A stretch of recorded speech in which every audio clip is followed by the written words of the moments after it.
자, 이런 가운데 어제 본회의장에서는요, 추미애 장관만 주목받은 게 아니라 여당 의원들의 모습도 좀 눈길을 잡았습니다. 그 기사도 있습니다. 대정부 질문인데요. 대정부 질문을 하는 대신 추미애 장관 엄호성 발언으로 그냥 시간을 보내신 분도 있고요. 그리고 뭐 적극적으로 뭐 좀 옹호하신 분도 있습니다. 뭐 여기 보면 정청래 엄마로 마음고생 힘내라 뭐 이런 발언도 있었고요.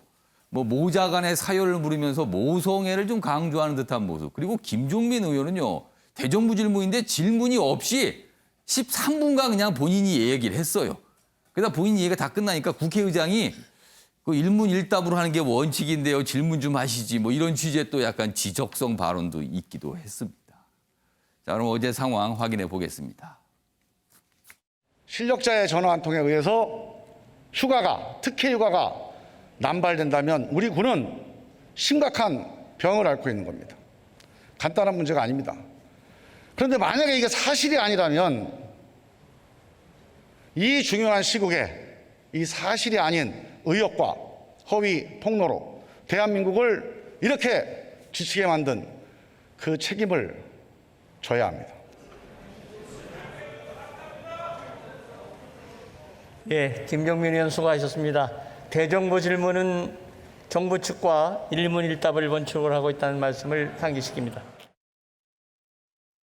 이모 대령도 정확하게 허위로 드러나자 지금 발뺌하면서 해명하고 있습니다. 이 이모 대령의 상관은 국민의힘 신모 의원입니다. 3단장 때 참모장이었습니다. 이 신모 의원은 광화문 태극기 집회에서 문재인 탄핵 하야를 주장했습니다. 전광훈 목사와 친구입니다. 같은 무대에 서 있었습니다. 추미애 장관께서 군사 쿠데타를 경고했는데 이 정치 군인들 이런 움직임에 대해서 소회가 있습니까? 사실은 굉장히 놀랍습니다. 끝입니까?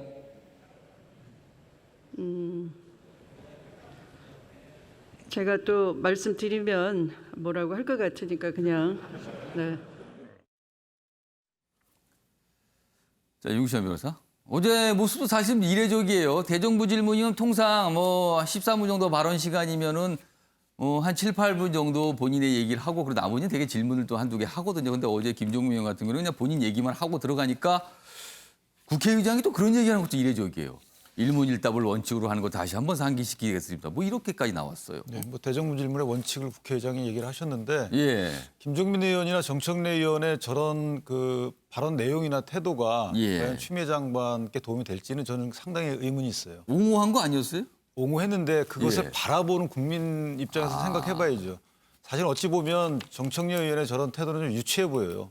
죄송한 말씀이지만 마음은 알겠는데 예. 그리고 김종민 의원의 경우에는 사실이라면 뭐 그다음에 질문 몇 개 하고 예. 만약에 사실이 아니라면 이렇게 갔어야 되는데 사실이 아니라면 이런 전제하에 그와 관련된 얘기들 쭉 하셨던 것이고 또 하나는 추미애 장관의 입장을 좀 한두 개 물어보고 저렇게 어떤 뭐 해명을 유도내는 질문을 했으면 그래도 좀 보기 괜찮았을 텐데 예. 이것은 그 추미애 장관에게 의혹을 제기한 근거들을 오히려 탄핵하는 자리로 활용한 거예요. 그러니까 메신저를 공격하거나 그러니까 메시지 내용을 탄핵하는 건 그래도 이해를 합니다.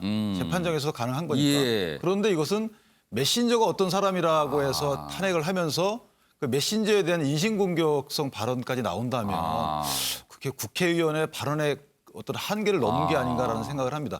어느 집회에 참석하고 어디에 했고 이런 예. 게 무슨 상관이 있겠어요.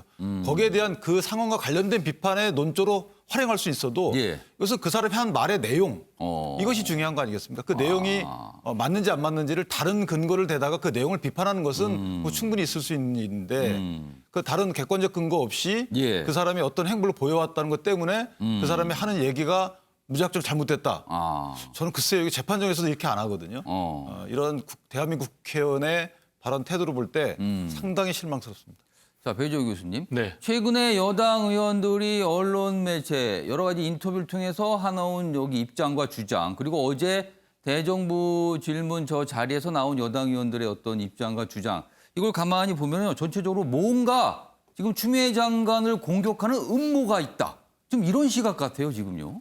지금 이제 변호사님께서 예. 메신저하고 메시지를 좀 구별해야 된다라는 예. 말씀을 상당히 공감이 가는 말씀이에요. 예. 그렇지만 이제 메신저에 따라서 메시지의 신뢰성이 연동되어 있는 것은 부정할 수 없는 거죠. 특히 지금 이제 신원식 의원 같은 예. 경우에 메시지 자체가 문제가 있어요. 그런데 이분의 메신저 자체로 지금 의문을 받고 있는 게 예. 박지만 그러니까 박근혜 전 대통령 동생이죠. 예. 육사 동기거든요. 그래서 이른바 누나회 회원이라고도 분류가 되고 있어요. 그런데 이분이 문제 제기한 것 자체가 지금 엉터리 문제 제기로 드러나 버렸거든요.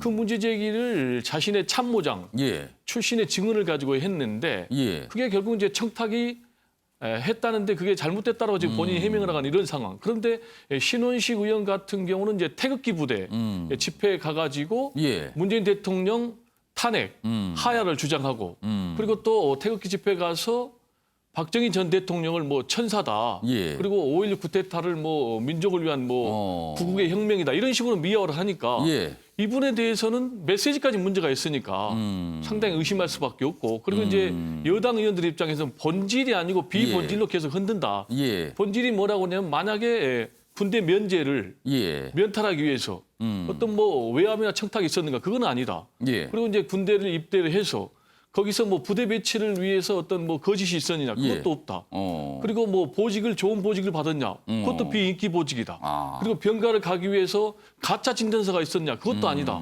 그런데 이제 아주 지엽적인 거 뭐 전화를 했냐 안 했냐 이런 부분이기 때문에 예. 그 부분은 검찰 수사 결과를 밝혀봐라 통해서 라는 주장인데 예. 제가 볼 땐 좀 차분히 어. 검찰 수사 결과로 결론 낼 수밖에 없는 것 아닌가 이런 생각이 듭니다. 방금 저 신원식 의원 얘기하시면서 엉터리 주장이 있다는데 그건 어떤 부분을 말씀하시는 건가요? 아 그러니까 참모장 증언을 가지고 예. 부대 배치할 때 아, 부대 배치와 예, 관련된 아버지하고 나왔던 내용들. 또 시어머니가 와서 90세 넘어가 와서 청탁을 하니까 예. 본인이 직접 40분간 청탁하지 마라라고 교육을 했다라는 아까 부분이 말씀해서 그 부분을 말씀하시는 그렇습니다. 그게 거네요. 사실은 이제 허위로 드러난 거죠. 알겠습니다. 또 어제 또 여당 의원들의 어떤 이런 발언 모습도 좀 이례적인 모습이죠. 사실은 저 모습이요. 자, 이번에는요. 추미애 장관과 관련해서 이낙연 민주당 대표 그동안 어떻게 표현할까요? 말을 좀 아껴왔다고 할까요? 그런데 어제는 입장을 좀 내놨습니다. 그 내용 좀 보겠습니다. 한겨레 기사는 일단 큰 제목으로 이낙연의 악재 대처법이다 이렇게 제목을 달았어요. 최근에 그러면 악재가 여러 개가 있다 이런 뜻으로 들리는데 보면 이렇습니다. 추미애 장관 관련된 내용이 있고요. 그리고 이상직, 김홍걸 의원 관련된 내용. 최근에 조금 논란이 좀 되고 있죠. 이 두 분도. 그래서 보면 추미애 의혹엔 적극 반박, 이상직, 김홍걸엔 책임져야 이낙연의 악재 대처법 눈길이다. 그러니까 사안 따라 좀 다르다는 거죠, 지금요. 여기 보시면 추 장관 아들 의혹은 위법이 없다 판단. 야당 정치 공세 계속된 사실로 대응해야 한다. 어떻게 보면은 추미애 장관을 옹호하는 분위기가 느껴지죠. 이 발언에선. 그리고요. 대량 해고 부른 이스타 이상직엔 이름 콕 찍어 국민 납득할 조처 필요하다. 이렇게 또 지적합니다. 그리고 재산 관련해서 요새 논란이 되고 있잖아요. 김홍걸 의원. 애둘러서 언급을 했는데 애둘렀으니까 아주 이름을 이렇게 공개적으로 한 건 아니고요. 이렇게 둘러서 얘기를 했다는 거잖아요. 총선 때 신고 재산 차이 철저히 조사할 필요가 있다. 이런 취지의 또 얘기를 합니다. 자, 그럼요. 이와 관련된 영상부터 확인해 보겠습니다. 어제 추미애 법무장관께서 아들 문제에 관한 심경과 입장을 밝히셨습니다. 우리가 충분히 알지 못했던 가족 이야기와 검찰 개혁을 향한 충정을 말씀해 주셨습니다. 당 소속 의원들의 노력으로 사실관계는 많이 분명해졌습니다. 그러나 더 확실한 진실은 검찰 수사로 가려질 것입니다. 검찰은 철저하고 신속하게 수사하고 그 결과를 공개하기 바랍니다.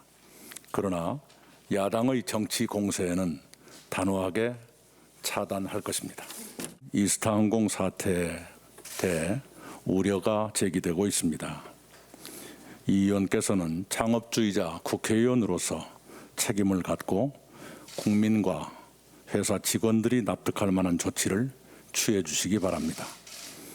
총선 당시 신고한 재산과 지금의 신고 재산 사이에 차이가 나는 경우가 드러나고 있습니다. 중앙선관위가 여야를 막론하고 철저히 조사해서 응분의 조치를 취하기 바랍니다. 그러니까 이낙연 대표가 얘기한 그 내용에는 두 가지 인물이 등장을 하고요. 한 가지 인물은 은연중에 보이죠. 그런데 다음 기사는요. 추미애 장관과 관련된 거에 집중한 기사입니다. 조국 비판했던 이낙연, 추미애는 어머나섰다. 이렇게 돼 있습니다. 이낙연 대표, 야당 공세 사실로 대응, 검찰 수사 결과 기다리는 게 옳다. 이렇게 얘기했죠. 방금 확인해 봤습니다. 근데 조국 전 장관 당시, 이른바 이제 조국 정국 때는요, 공정성에 대한 깊은 회의, 이런 얘기를 했어요. 이게 좀 약간 지적이나 비판으로 들렸거든요. 추미애 장관 사과 계기로 총력 대응 기조로 간 거 아니냐. 추 장관을 옹호하는 친문을 의식했다. 이런 분석도 나온다. 이렇게 곁들여져 있습니다. 자, 그럼 이 내용과 관련해서 지금 이낙연 대표 사안 따라서 약간 결이 다른 입장을 보였거든요. 여러 가지 고민이 있을 수 있습니다. 그리고 생각이 있을 수 있어요. 장혜찬 평론가 장유보 교수께 질문을 좀 미리 들었습니다. 이낙연 대표의 고민 또는 생각은 지금 무엇일까? 먼저 장혜찬 평론가. 네, 저는 이 키워드를 친문과 세모라고 한번 정리를 해봤는데 우선 첫 번째 친문과 관련해서는 역시 이 이낙연 대표가 본인이 원했든 원치 않든 주류라고 할 수도 있는 친문 당원들의 여론을 상당히 의식할 수밖에 없는 상황이 된 것 같습니다. 뭐 김홍걸 의원 같은 경우는 고 김대중 전 대통령의 아들이죠. 예. 사실 친문의 어떤 적통으로 분류되는 정치인은 아닙니다. 예. 그리고 이상직 의원 같은 경우는 본인은 친문이라고 많이 주장하고 싶어 하시는 것 같지만 사실 19대 때 의정활동 처음 시작했을 때는 예. 박지원 원내대표와 함께 원내 부대표 하면서 그 당시만 해도 박지원계로 정치권에서는 많이 또 분류가 됐던 바가 있습니다. 그렇기 때문에 사실상 이 문제가 물론 예. 노동 문제, 부동산 문제 심각한 것이긴 해도 예. 이 두 분에 대해서 공개 비판하거나 애둘러 비판하는 것이 예. 친문 당원들의 반발을 사는 문제는 아니에요. 그런데 추미애 장관 같은 경우는 추 장관 본인도 본인이지만 예. 당내에서 어떤 시각이 있냐면 이 검찰개혁과 관련된 이슈이기 때문에 예. 조국 전 장관과 연계해서 지금 추미애 장관을 바라보는 시각이 있고요. 이미 또 내가 추미애다라는 해시태그를 다는 운동이 예. 일부 민주당 당원들 사이에서는 또 SNS에서 그렇습니다. 시작이 되었더라고요. 예. 이 상황에서 추미애 장관까지 이낙연 대표가 비판하게 된다면 누구를 위한 당대표냐.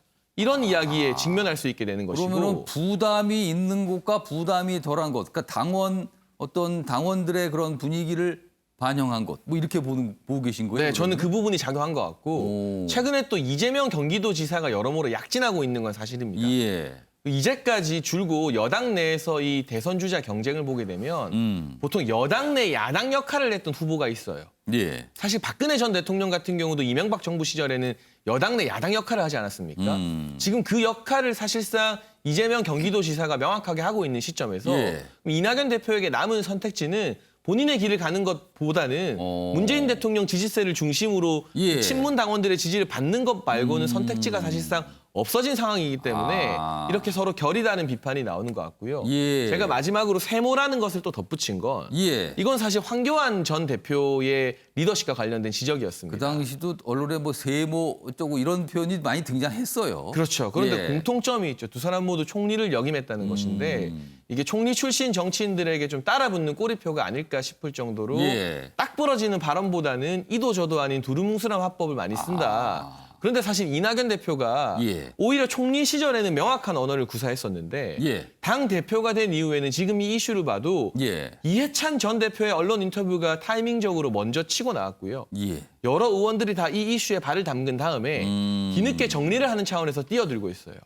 이런 식의 태도로는 사실상 이 어떤 전국을 주도하기에는 상당히 부족한 것이 아닌가. 지금 본인 입장에서는 친문 당원들도 살펴야 되고 예. 또 중도적이고 무당층의 어떤 국민들, 그러니까 민주당 바깥에 있는 외연도 예. 신경을 써야 되는 여러 상황에서 예. 본의 아니게 총리 시절보다 더 리더십이 세모가 되어버렸다. 그리고 이번 전국에서도 많은 민주당 당원들이 이해찬 전 대표의 입장에 대해서 환호를 보내고 주목을 하지 예. 뒤늦게 이 이낙연 대표가 추미애 장관을 엄호했다고 해서 또 친문 당원들이 역시 우리 대표다 이런 여론을 보이고 있는 것 같지는 않거든요. 뭔가를 얻기 위해서는 한 가지를 확실히 잃어야 되는데 지금 그런 부분에 있어서 이낙연 대표가 아직까지 본인의 색깔을 보여주지 못하고 있는 것이 아닌가 하는 그런 생각이 많이 듭니다. 그러면 장해찬 평론가 분석대로라면 여론의 환호도 없고 민주당의 주류인 친문 지지자들의 환호도 없다 이렇게 되는 겁니까? 그럼? 그렇죠. 본인 같은 경우는 사실 친문의 어떤 지지세를 확보하고 끌어들이기 위한 예. 차원에서 이 추미애 장관을 엄호하고 반면 예. 김홍걸 의원과 이상직 의원에 대해서는 어느 정도 선을 그었습니다만 예. 그러한 이낙연 대표의 이런 발표가 시기적으로도 상당히 늦은 감이 있고 예. 이도저도 아닌 모양새가 되면서 국민들은 이낙연 대표가 김홍걸 의원, 이상직 의원 비판한 것보다는 예. 추미애 장관 엄호한 것에 실망하고 있고요. 민주당 의원 같은 경우는 민주당 당내의 당원들 같은 경우는 네. 추미애 장관을 지키는 이 발언이 다른 사람들보다 몇 템포 늦게 나온 부분에 오히려 좀 차갑게 식으면서 오히려 늦었다는 결과적으로는 이도저도 아닌 그러한 결과가 이낙연 대표에게 돌아간 것 같습니다. 그럼 장해찬 평론가의 분석대로라면 굉장히 좀 어려운 상황으로 읽히네요. 지금 그 해석대로라면은. 자, 장유희 변호사는 이낙연 대표 지금 어떤 고민, 어떤 생각 속에 있을까요? 일단 대선이 지금 1년도 안 남았죠. 지금 예. 한 8개월여 남았고 예. 지금 당대표지만 대선 주자입니다. 친문만 보고 정치할 시점은 진작에 지났다고 봐야 되고요. 전당대회를 치를 때는 또 모르겠습니다. 예. 지금 국민을 보고 어떤 행보를 보여줄 때이고 지금 이런 어떤 당내 이슈에 대해서 대답을 내놓는 점이 바로 그런 어떤 방향성과 지점을 전 보여줬다고 생각이 드는 부분이 있습니다. 왜냐하면 친문의 구애를 했다 이렇게 평가하기는 어렵고 예. 다만 일단 이 조국 사태 조국 전 예. 장관 때와 왜 결이 다르게 추미애 예. 장관은 엄호에 나섰느냐. 예. 지금 조국 전 장관에 대해서 공정성에 상당히 좀 회의가 든다라고 나왔던 시점은 이미 너무나 딸 표창장 위조, 사모펀드와 관련된 여러 가족들까지 다 동원된 예. 그런 의혹이 불거졌던 시점이고 예. 지금 추미애 장관의 어떤 의혹 제기는 그것과는 양상이 상당히 좀 다른 측면이 있습니다. 처음에는 타령을 했다라고 했다가 예. 타령이 아니니까 뭐 진단서가 허위라고 했다가 그게 또 아니니까 이거 그러면 어떤 청탁성 전화를 한 게 아니냐, 보좌관이 했냐. 굉장히 점점 지연 말단적인 의혹에 의혹을 예. 꼬리를 무는 양상으로 들어가고 있는 상황에서 예. 그렇지만 이게 계속 이어지는 상황에서 팩트로 대응하겠다. 이렇게 대응을 안을 내놓을 수밖에 없는 상황으로 보이고요. 예. 이상직 의원, 김홍걸 의원 이거는 이론의 여지가 없습니다. 이상직 예. 의원 같은 경우에 그 직원들에게 대량 문자, 해고하겠다는 문자를 보냈다는 거 근로기준법 위반의 소지도 있고 예. 이 부분에서 당내에서 질서 정리를, 교통 정리를 제대로 해주지 않는다면 이게 또 어떤 식으로 또 악재로 작용할지 모르는 부분입니다. 예. 이 부분은 분명하게 당대표가 메시지를 주고 예. 끊고 나가야 되는 부분이고 추미애 장관에 대해서는 물론 추 장관이 계속 검찰개혁 이제 말씀을 하는 것도 예. 이 부분 검찰개혁에 대한 어떤 반대 여론 그리고 반대 목소리가 이 어떤 의혹 제기와 맞물려 있는 부분이 있는데 예. 그럼 여기서 추미애 장관을 계속 손절하고 가는 게 맞겠느냐. 이거는 당대표로서 하기 어려운 선택이고 친문만 보고 대단히 지엽적인 정치를 하고 있느냐. 이렇게 정치공학적으로 접근하고 있다면 이건 예. 이 대선 주자로서의 자격도 없는 거고 이런 선택을 하지 않을 거고 않는 양상으로 지금 가고 있다고 생각됩니다. 그러니까 아무튼 뭔가 생각이 깊게 있는 것 같긴 합니다. 근데 이제 그거에 대한 해석이 여러 가지 좀 갈리고 있어요. 본인의 어떤 길을 선택할 것인가 아니면 지금 눈치를 보는 것인가 언론도 좀 갈리고 있습니다. 지금 해석들이요. 알겠습니다. 지금 시각이 오전 8시 45분을 지나고 있습니다. 여러분은 지금 아침의 매일 경제를 보고 계십니다.